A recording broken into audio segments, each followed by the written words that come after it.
अस्सलामु अलैकुम नाजरीन बिलादरी खुश वज़ा खुश लिबास और खुश गुफ्तार जवान था। हर ढंग खेलना और हर भेष बदलना जानता था। उसकी ज़बान में जादू का असर था।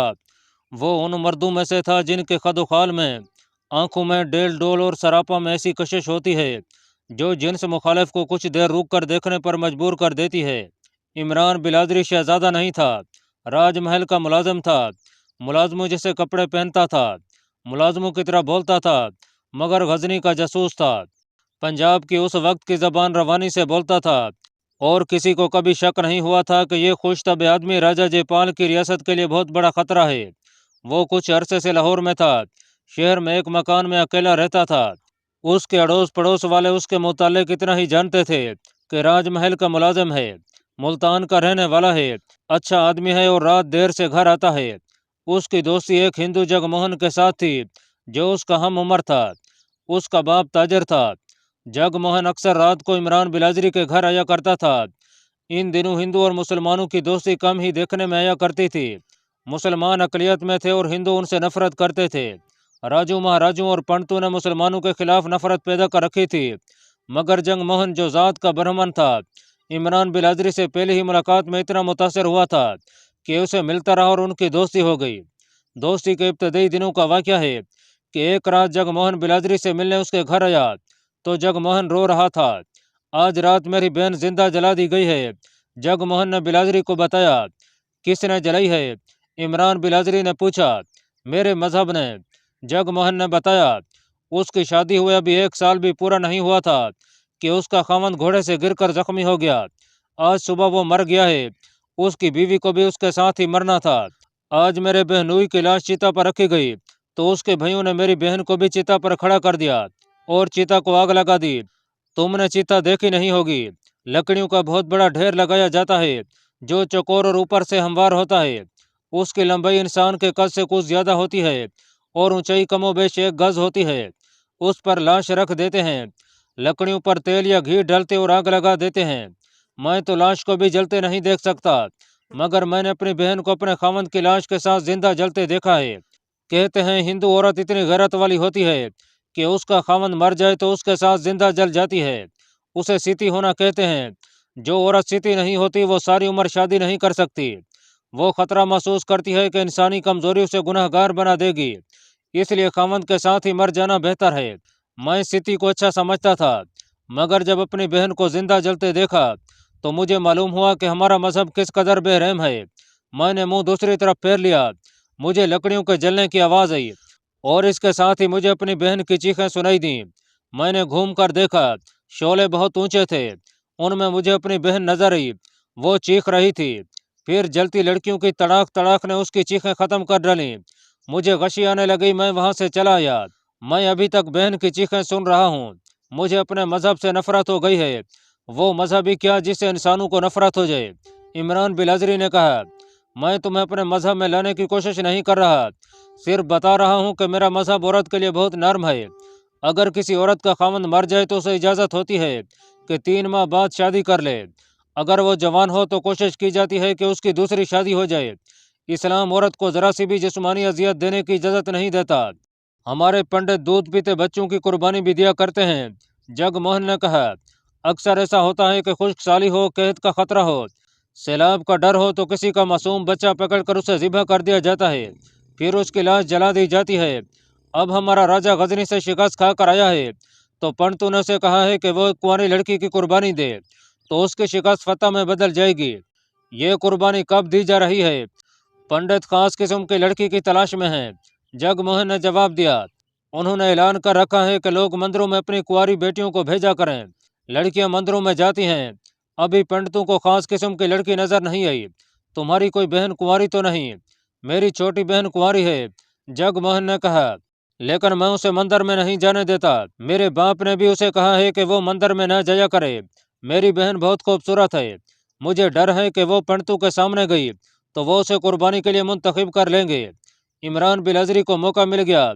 उसने जगमोहन को इस्लाम के बुनियादी असूल बताए और कहा, हमारा मजहब बनीनु इंसान की बहबूद और हकूक देने के लिए आया था। जगमोहन का दिल जख्मी था। इमरान बिलादरी की बातों से उसे तस्कीन होने लगी। کیا تمہارے مذہب میں انسانوں کی قربانی دی جاتی ہے؟ جگموہن نے پوچھا۔ نہیں، عمران بلادری نے جواب دیا، ہمارا مذہب اسے قتل کہتا ہے۔ اگر ہمارا کوئی مذہبی پیشوا کسی کو انسانی قربانی کے لیے تیار کرے تو وہ قاتل کہلائے گا اور سزائے موت پائے گا۔ مسلمان میدان جنگ میں اپنی جانیں دیا کرتے ہیں اور یہی سلطان سبکتگین کی کامیابی کا راز ہے۔ میں تمہارے مذہب کی توہین نہیں کرنا چاہتا، حقیقت بیان کرتا ہوں۔ ہم صرف ایک خدا کی عبادت کرتے ہیں، ہمارے کئی ایک خدا نہیں، اور ہمارے خدا پتھر اور بت کے بھی نہیں۔ اپنی عقل استعمال کرو، یہ بت ایک جگہ دھرے رہتے ہیں، تم انہیں صرف مندروں میں دیکھ سکتے ہو، یہ اپنے اوپر بیٹھی مکھی کو بھی نہیں اڑا سکتے، ان میں جان نہیں، روح نہیں۔ ہمت کرو اور ایک بت کو توڑ دو، پھر دیکھنا یہ خدا اپنے ٹکڑے جوڑ سکتا ہے یا نہیں، اور وہ تمہارا کیا بگاڑے گا۔ ہمارا خدا صرف مسجد میں نہیں رہتا، ہر جگہ موجود ہوتا ہے اور ہمارے دلوں میں بھی رہتا ہے۔ وہ کسی انسان کا خون نہیں مانگتا، نہ کسی کنواری کو اپنے سامنے ذبح کرا کر خوش ہوتا ہے۔ ناظرین، عمران بلادری کی زبان کا جادو اس جوان سال ہندو کو مسحور کر رہا تھا۔ اس تاثر کی ایک وجہ تو یہ تھی کہ بلادری کی زبان میں سحر تھا، اور دوسری وجہ یہ کہ جگموہن نے اپنی بہن کو زندہ جلتے دیکھا تھا۔ یہ انسانی جذبات تھے جو پنڈتوں اور پتھر کے خداؤں پر غالب آ گئے تھے۔ عمران بلادری نے اسے اس کے مذہب سے منحرف کر دیا تھا، یا انحراف اور نفرت کا بیج بو دیا تھا۔ جگموہن کے آنسو بہے جا رہے تھے اور اس کے چہرے پر دہشت کا بھی تاثر تھا، اسے جیسے ابھی تک اپنی بہن جلتی نظر آ رہی تھی۔ تمہارا غم ایسا ہے جو بانٹا نہیں جا سکتا، عمران بلادری نے کہا۔ میں ہمدردی کے دو چار الفاظ کہہ سکتا ہوں، اگر میں تمہارے کسی کام آ سکتا ہوں تو مجھے بتانا۔ غم زدہ حالت میں ہمدردی کے دو چار الفاظ بھی بہت بڑی مدد ہوتی ہے۔ جگموہن عمران بلادری کا مرید ہو گیا اور اس کی باتوں کو دل میں بٹھانے لگا۔ ایک روز بلادری کو کام سے چھٹی تھی اور وہ جگموہن کو شکار پر لے گیا۔ اس کے پاس تیر کمان تھی، یہ بھی جگموہن کے دل بہلاوے کا اہتمام تھا۔ وہ شہر سے دور جنگل میں نکل گئے، دونوں نے بہت سے پرندے شکار کیے۔ عمران، جگموہن نے ہنس کر کہا، تم نے مجھ سے ان پرندوں کا ناحق خون کروایا ہے۔ تم جانتے ہو کہ میں برہمن ہوں، ہمیں گوشت کھانے کی اجازت نہیں۔ اگر تم گوشت کھاؤ تو تمہارے خیالات بدل جائیں۔ بلادری نے کہا، میں تمہیں آج گوشت کھلاؤں گا، اگر پتھر کے کسی بت نے تمہیں سزا دی تو وہ میں بھگتوں گا۔ اس نے پرندوں کے پر اتارے، پرندے صاف کیے اور لکڑیاں وغیرہ اکٹھی کر کے آگ پر پرندے بھون لیے۔ وہ نمک ساتھ لے گیا تھا۔ جگموہن گوشت کو ہاتھ لگاتے ڈر رہا تھا۔ عمران بلادری نے زبان کا جادو چلایا تو جگموہن نے کانپتے ہاتھوں سے ایک پرندہ اٹھایا اور دانتوں سے ایک بوٹی منہ میں ڈالی۔ اس نے گوشت کا ذائقہ پہلی بار چکھا تھا۔ اس نے جلدی جلدی پورا پرندہ کھا لیا۔ اور کھاؤں گا، جگموہن نے کہا۔ وہ ایک اور پرندہ کھا گیا۔ میں ایک اور کھلاؤں گا، عمران بلادری نے کہا۔ جگموہن نے ایک اور پرندہ بھی کھا لیا۔ پرندوں کی کمی نہیں تھی، بلادری آگ پر پھینکتا، بھونتا اور نمک لگاتا جا رہا تھا۔ جگموہن نے ایک اور پرندہ اٹھایا تو بلادری نے روک دیا۔ زیادہ نہیں، اس نے جگموہن سے کہا، تمہارا پیٹ گوشت کا عادی نہیں، شاید زیادہ ہضم نہ کر سکے۔ میرے گھر آتے ہی رہتے ہو، میں تمہیں گوشت کا عادی بنا دوں گا۔ جگموہن نے بلادری کے منع کرنے کے باوجود ایک اور پرندہ کھا لیا اور بولا، بھاگے دوڑیں گے تو سب کچھ ہضم ہو جائے گا۔ اس روز کے بعد جگموہن عمران بلادری کے گھر جاتا تو گوشت کی فرمائش کرتا، بلادری اس کے لیے گوشت تیار رکھتا تھا۔ یہ گوشت کا اثر تھا یا بلادری کی باتوں کا کہ جگموہن اپنے مذہب سے متنفر ہو گیا۔ تم مندر میں جایا کرتے ہو؟ ایک روز عمران بلادری نے اس سے پوچھا۔ کبھی کبھی، جگموہن نے جواب دیا، اب تو ایک رسم پوری کرنے جاتا ہوں۔ تم جس بت یا مورتی کے سامنے بیٹھ کر عبادت کیا کرتے ہو اسے ایک روز کہنا کہ تم گوشت خور ہو گئے ہو۔ عمران بلادری نے کہا، پھر دیکھنا تمہارا یہ مصنوعی خدا تمہیں کیا کہتا ہے۔ وہ کچھ بھی نہیں کہے گا۔ تم اتنے دنوں سے گوشت کھا رہے ہو، تم ان بتوں نے کیا سزا دی ہے؟ البتہ تمہارے کسی پنڈت کو پتہ چل گیا تو وہ تمہارے خلاف طوفان بپا کر دے گا۔ جگموہن اپنے مذہب کے خلاف دلیر ہو گیا۔ شام کے بعد کا واقعہ ہے، عمران بلادری اپنے گھر میں تھا۔ ایک بڑی ہی خوبصورت لڑکی اس کے گھر میں آئی۔ لڑکی کا رنگ گورا، آنکھیں شربتی اور بال بھی شربتی رنگ کے تھے۔ وہ خوبصورت تو تھی ہی، لیکن اس میں جو کشش تھی وہ اس کے جسم کی ساخت کی بدولت تھی۔ اس کی چال ڈھال میں انوکھی کشش تھی۔ اس کی عمر بمشکل 16-17 سال تھی۔ عمران بلادری اس لڑکی کو ایسے وقت جب شام گہری ہو گئی تھی اپنے گھر میں دیکھ کر حیران رہ گیا۔ عمران بلادری تم ہو؟ لڑکی نے پوچھا۔ ہاں، میں ہی ہوں، میں جگموہن کی بہن ہوں۔ لڑکی نے کہا، میرا نام رشی ہے، جگموہن کو دیکھنے آئی ہوں۔ میرے باپ کی طبیعت خراب ہو گئی ہے، घर में कोई मर्द नहीं जो किसी सियाने को बुला ले। मुझे मालूम था कि मेरा भाई तुम्हारे पास आया करता है। हाँ, आया करता है।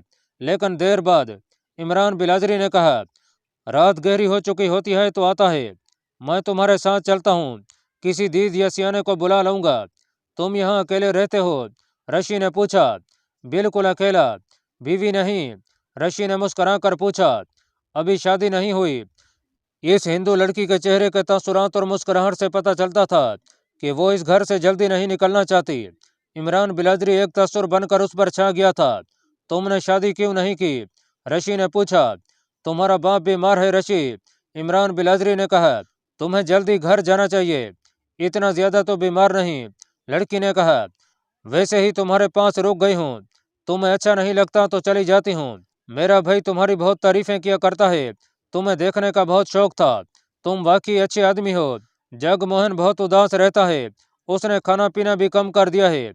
इमरान बिलाजरी के मुंह से निकल चला था कि जगमोहन ने खाना पीना इसलिए कम कर दिया है कि वो उससे चोरी छुपे गोश्त खा जाता है। लेकिन उसे याद आ गया कि ये राज है। उसने कहा कि जिसने अपनी बहन को जिंदा जलते देखा हो वो उदास ना रहे तो क्या करे। तुम्हें भी अपनी बहन का बहुत गम होगा। रशी ने आह ली और उसकी आंखों में आंसू आ गए। रिंधी हुई आवाज में बोली, मेरी किस्मत में भी शायद जिंदा जलना ही लिखा है। कभी तो जी में आती है कि शादी ना करूं। बिलादरी तस्वरों में देखने लगा कि इतनी हसीन लड़की जल रही है। तस्वरों के शोले उसके अपने सीने को जलाने लगे। नहीं रशी, इमरान बिलादरी ने बेताबी से लपेट कर रशी के कंधे पकड़ लिए और बोला, तुम नहीं जलोगी। तुम मर भी गई तो मैं तुम्हारी लाश को भी नहीं जलने दूंगा। तुम्हारी लाश उठा ले जाऊंगा। रशी घबरा गई। बिलादरी संभल गया और खिसियाने सी मुस्कुराहट से बोला, मुझे माफ कर देना रशी, मुझे गलत ना समझना। मैं समझ नहीं सकता कि तुम जैसी औरतों को जिंदा किस तरह जला देते हैं। तुम्हारे पंडित और दूसरे लोग इतने पत्थर दिल किस तरह बन जाते हैं। तुम मेरी किस्मत नहीं बदल सकते इमरान, मैं तुम्हारी किस्मत बदल सकता हूँ। उसने जेरे लब कहा, अगर तुमने साथ दिया तो खुदा हमारी मदद करेगा। वो रशी के साथ दरवाजे तक गया। वो कुछ दूर चली तो इमरान बाहर निकला और एक हकीम के घर को चल पड़ा। हकीम को जगमोहन के घर में दाखिल करके इमरान बिलाजरी वापस आ गया। डेवढ़ी से गुजर कर सहन में आया तो बाहर का दरवाजा खुला और बंद हो गया। उसने घूम कर देखा, वो एक औरत ही लगती थी। वहां अंधेरा था, शायद रशी फिरा गई थी। करीब आई तो बिलादरी ने पहचान कर कहा, फातिमा तुम यहाँ कैसे आ गई? सिर्फ ये पूछने आई हूँ कि ये हिंदवानी यहाँ क्यों आई थी। फातिमा ने पूछा, क्या मैं इतनी बुरी हूँ कि दूर से मेरे सलाम का जवाब दे देते हो और मेरे पैगाम का ये जवाब देते हो कि तुम्हारे खामन से डरता हूँ? मेरे घर ना आना, हम नहीं मिल सकते। इमरान बिलादरी ने जाकर दरवाज़ा बंद किया और फातिमा को अपने कमरे में ले गया जहाँ थोड़ी देर पहले रशी आई थी, अपने भाई को देखने आई थी। इमरान बिलाजरी ने फातिमा से कहा, मैंने आज पहली बार उस लड़की को देखा है। उसके साथ मेरा कोई ताल्लुक नहीं और मैं तुम्हारे साथ भी कोई ताल्लुक नहीं रख सकता। फातिमा तुम मुसलमान हो, खामंद वाली हो। तुम्हारे सलाम और तुम्हारे पैगाम जिस्मानी ताल्लुक की खातर हैं। मैं गुनहगार नहीं कहलाऊंगा। जिसे तुम मेरा खामंद कह रहे हो वो मुझे अकेली का खामंद नहीं, उसकी 3 बीवियां हैं। मैं सबसे छोटी हूँ। मेरी उम्र 20 साल से कुछ माह ऊपर होगी। मेरे खामंद की उम्र मुझसे दुगनी से भी ज्यादा होगी। उसने 3 बीवियां सिर्फ इसलिए रखी हैं कि वो दौलतमंद ताजर है। खुदा ने उसे ऐसी शक्ल और सूरत भी नहीं दी कि कोई औरत उसे पसंद करे। तुम चली जाओ। तुम्हारे खामंद को पता चल गया कि तुम यहाँ हो तो मेरी मुसीबत आ जाएगी। वो यहाँ नहीं है, फातिमा ने कहा। पिशावर माल लेने चला गया है। वो 1 महीने से ज्यादा अरसा गायब रहेगा। मुझे साथ ले जाना चाहता था लेकिन मैंने ऐसी बीमारी का बहाना बनाया कि वो घबरा गया। वो दूसरी बीवी को साथ ले गया है जो मुझसे 3 साल बड़ी है। तुमने मुझे मुसलमान कहा है, मैं नाम की मुसलमान रह गई हूँ। मेरा कोई मजहब नहीं। मेरे बाप का मजहब ईमान और सोना चांदी है। उसने मुझे मजहब के नाम पर बेचा है। मैं एक मर्द की तफरीह का जरिया बन गई हूँ। फिर अपने खामन से तलाक लो और मेरी बीवी बन जाओ। ये मुमकिन नहीं, फातिमा ने कहा। मैं तुम्हारे साथ घर से भाग सकती हूँ, नगद भी साथ लाऊंगी, जेवरात भी। जहाँ कहोगे चलूंगी। तुम मेरा साथ दोगे? तुम क्या करना चाहती हो? अपने खामन को जहर दे दूं तो मुझे यहाँ से कहीं दूर ले जाओगे? इमरान बिलाजरी गहरी सोच में खो गया। मैं तुम्हारा साथ दूंगा, उसने फातिमा से कहा, लेकिन अपने खामन को उस रोज जहर देना जिस रोज मैं कहूंगा। इससे पहले कहीं और जरिया मुआश का इंतजाम कर लूंगा। धोखा तो नहीं दोगे? नहीं। फातिमा मुतमईन होकर चली गई। लेकिन इमरान बिलाजरी का दम इस तरह घुट रहा था जैसे उसकी गर्दन फांसी के फंदे में आ गई हो। फातिमा रशी जैसी खूबसूरत थी और वो जज्बात का आतिश फशां पहाड़ थी। उसके खावंद का घर इसी गली के आखिर में था, जो अमीराना ठाठ की हवेली थी। फातिमा ने इमरान बिलाजरी को अपने घर के सामने से गुजरते कई बार देखा था। उसने कई बार इस खूबरू मर्द को सलाम किया, फिर एक गरीब सी औरत की ज़बानी मुलाकात के लिए पैगाम भेजे थे, मगर इमरान उससे पहलू बचा रहा था। आज रात फातिमा ने एक हिंदू लड़की को इमरान के घर से निकलते देखा तो रकाबत ने उसे इतना दिलेर बना दिया कि वो इमरान के घर आ गई। इमरान को यूं महसूस हुआ जैसे देखते अंगारों पर नंगे पांव चल रहा हो। फातिमा ने अपने खामंद को जहर देने की तजवीज़ पेश की तो इमरान बिलाजरी को फरार का रास्ता नजर आ गया। उसे फातिमा बता चुकी थी कि उसका खामंद 1 माह बाद आएगा। बिलाजरी ने सोच लिया कि 1 माह तक फातिमा धोखे में रहेगी। हकीकत यह थी कि इमरान बिलाजरी को रशी इतनी अच्छी लगी थी कि वो उसे बार बार मिलने को बेताब हो रहा था। फातिमा रशी से कम खूबसूरत नहीं थी, लेकिन यह दिल का मामला था। मगर फातिमा चली गई तो बिलाजरी के सामने अपना फर्ज आ गया। वो जासूसी के लिए आया था और अब तक उसका बहरूप कामयाब था। राजमहल की फौजी नौयत की सरगर्मियों पर उसकी नज़र थी। वो सुल्तान सबुकतगीन तक कई इतलाएं और मालूमात पहुंचा चुका था। उसने जज्बाती लिहाज से अपने आप को पत्थर बना रखा था, मगर रशी और फातिमा ने उसे ऐसा धक्का दिया कि वो जज्बात के सैलाब में गोते खाने लगा। फर्ज उसके हाथ से छूटता नजर आने लगा। तन्हाई में उसने अपने आप को संभालने की बहुत कोशिश की और वो संभल गया, मगर उसे यह खतरा भी नजर आने लगा कि ये 2 लड़कियां आज रात की तरह उसके पास आती रहीं तो वो फर्ज के रास्ते से हट जाएगा। उसने इसका इलाज यह सोचा कि वो यहाँ से नकल मकानी कर जाएगा और इन लड़कियों को पता नहीं चलने देगा कि वो शहर के कौन से कोने खुदरे में रहता है। उसे यह तवक्को थी कि वो किसी भी रोज लाहौर से गजनी चला जाएगा। वो आखिर इंसान था, पत्थर नहीं था। इंसानी फितरत की इस सबसे बड़ी कमजोरी जिसे औरत कहते हैं, पर काबू पाना उसके लिए मुमकिन नहीं था। वो चक्की के 2 पत्थरों में आ गया था। 2-3 रोज बाद रशी फिर इमरान के घर आ गई। अभी बैठी ही थी कि जगमोहन ने बाहर से इमरान बिलाजरी को आवाज दी, तुम्हारा भाई आया है। इमरान बिलाजरी ने रशी से कहा, तुम साथ वाले कमरे में छुप जाओ। जब जगमोहन उस कमरे में आया, उसकी बहन दूसरे कमरे में जा चुकी थी। तुमने मुझे गोश्त का ऐसा आदी बना दिया है कि अपने घर की सब्जी तरकारी को देखकर भूख मारी जाती है। जगमोहन ने कहा, घर में कुछ है। इमरान बिलाजरी ने घर में पका हुआ गोश्त रखा हुआ था, वो जगमोहन के आगे रख दिया। जगमोहन ने यह भी ना देखा कि इमरान बिलाजरी ने कुछ खाया है या नहीं, वो सारा गोश्त खा गया। कुर्बानी के लिए कोई लड़की चुन ली गई है या नहीं, बिलाजरी ने पूछा। अभी नहीं, जगमोहन ने जवाब दिया। मालूम नहीं पंडितों को किस किस्म की लड़की चाहिए, तुम्हारी बहन मंदिर में जाती है। नहीं, जगमोहन ने कहा, मगर मैं सोचता हूँ कि उसे कब तक छुपाए रखेंगे। इमरान बिलाजरी इस कोशिश में था कि जगमोहन जल्दी चला जाए। वो उसकी बातों में दिलचस्पी नहीं ले रहा था। थकन और नींद का बहाना काम कर गया और जगमोहन चला गया।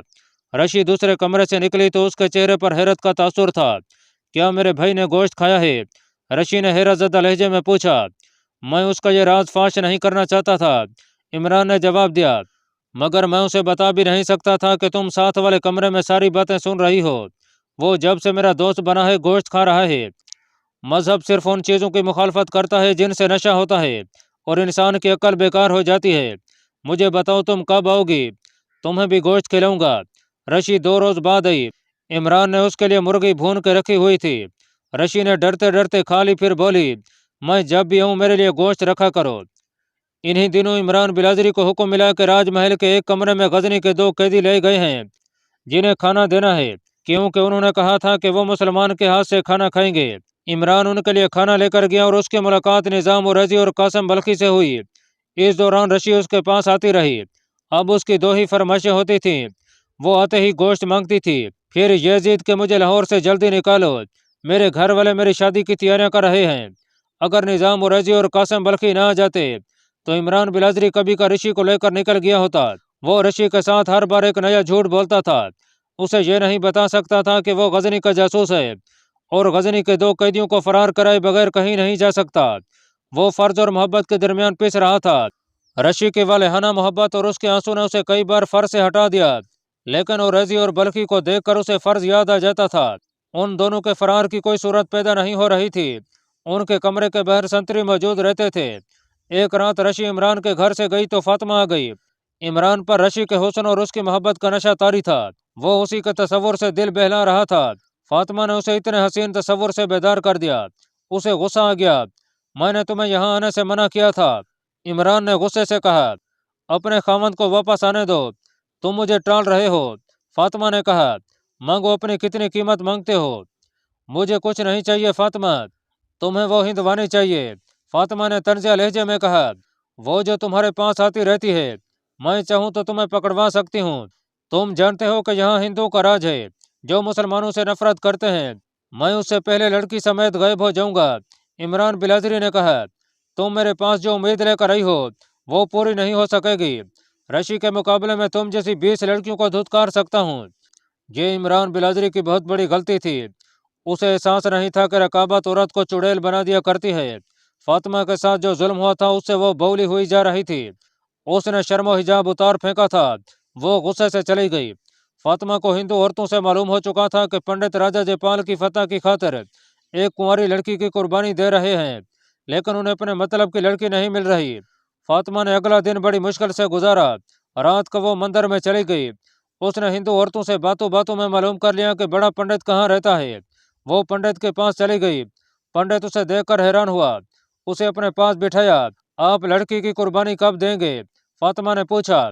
जब हमें वो खास किस्म की लड़की मिल जाएगी। पंडित ने कहा, तुम क्यों पूछ रही हो? मैं आपकी मदद करने आई हूँ। फातिमा ने कहा, आपको इल्म नहीं कि शहर की तमाम हिंदू लड़कियां मंदिर में नहीं आती। मैं आपको एक लड़की दिखाऊंगी। मुझे उम्मीद है कि वो कुर्बानी के लिए मौजू होगी।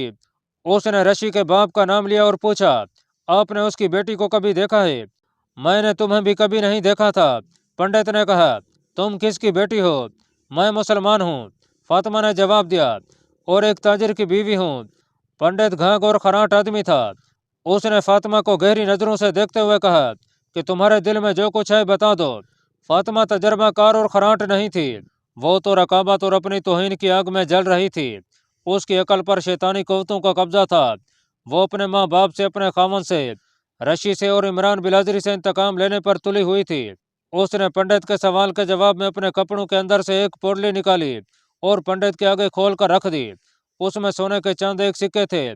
उसने पंडित की आंखों में आंखें डाल दी। मैंने जिस लड़की का नाम लिया है उसकी आप इंसानी कुर्बानी दे दें। फातिमा ने राजदारी के लहजे में कहा, अगर ये लड़की हमारे मतलब की ना हुई तो?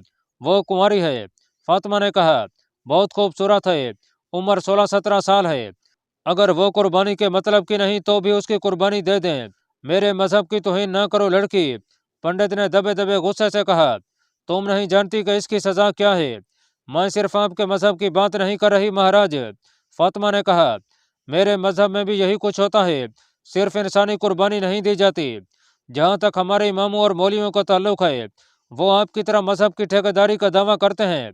अपनी आवाज़ को खुदा की आवाज़ कहते हैं, अपनी ख्वाहिशात को खुदा का हुक्म बताते हैं और अपने आप को आम इंसानों से बहुत बुलंद खुदा के करीब समझते हैं। इस तरह मजहब की असलियत पर पर्दे पड़े रहते हैं और इंसान भटकते फिरते हैं। मेरा खामद बहुत बड़ा ताजर है, वो नाम का मुसलमान है। मैं अपने ईमान को एक तरफ रखती हूँ। आप अपने धर्म को इस दरवाजे से बाहर रख दें। सोने के ये टुकड़े गिन लें और सौदा करें। पंडित के होंठों पर ऐसी मुस्कुराहट आ गई जैसे भेड़िए ने कमजोर सा शिकार देख लिया हो। पंडित ने सोने के सिक्कों वाली पोटली अपनी तरफ सिरका कर घुटने के नीचे कर ली। मैं कैसे यकीन कर सकती हूँ कि मेरा काम हो जाएगा और मेरे साथ धोखा नहीं होगा? तुम उस लड़की को अपने रास्ते से हटाना चाहती हो।